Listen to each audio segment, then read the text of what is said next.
All right, y'all, I'm back. So I just want to go ahead and finish up the second part of this video.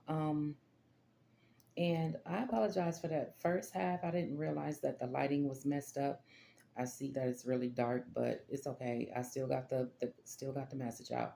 So okay, yeah. So I left off where um the perpetrator let us go, and we were just kind of wandering around in the streets all night, just walking around in trauma, afraid, not really knowing what to do, So, and just think about how dangerous that is. Two very young teenage girls wandering around the streets of Baltimore, Maryland at the wee hours in the morning.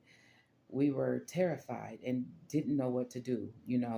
Our first mind was to go back home, but we was afraid to do that too, just because of what we had left from. It was crazy. So eventually we had no choice but to go back. But once we got back, we put a phone call. Well, of course, our mom was asking us where we had been and all of this and all of that, and we didn't tell her what happened. We just kind of told her that we was just wandering around our night. Why we didn't tell her, I don't know. I don't know.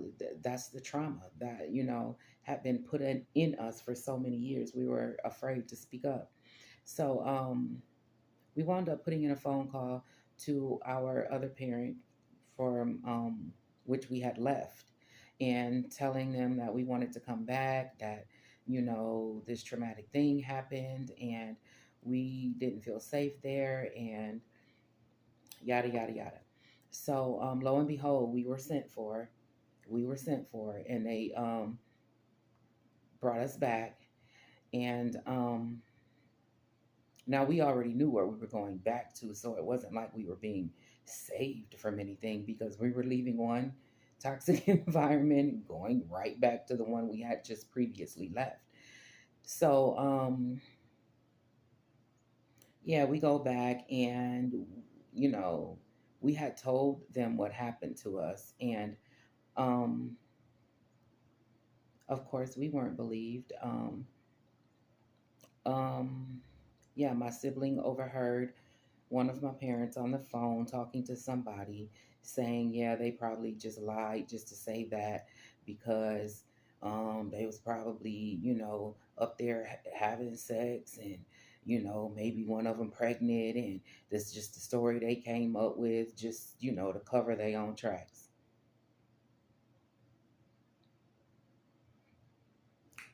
Now, how ridiculous does that sound? A 12 and a 13-year-old coming up with some elaborate scheme or plot to cover our tracks. That's crazy. That is absolutely crazy. But that just goes to show you the mind frame of the parent. Because I don't remember being coddled or hugged or, oh my God, we're so sorry this happened to y'all. We're going to get you in some therapy. Let's talk about it.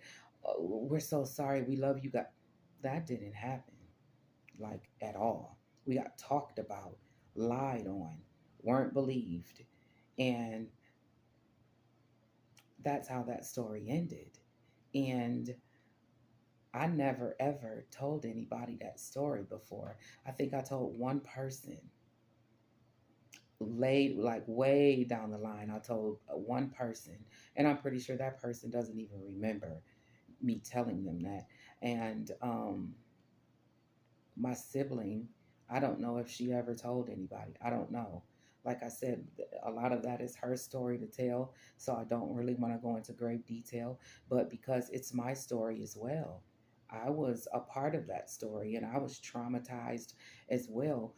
Of course, not as much as she had been traumatized, but nevertheless traumatized.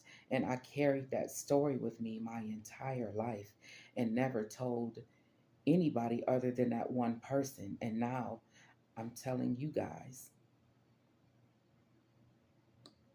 no more silence. No more silence.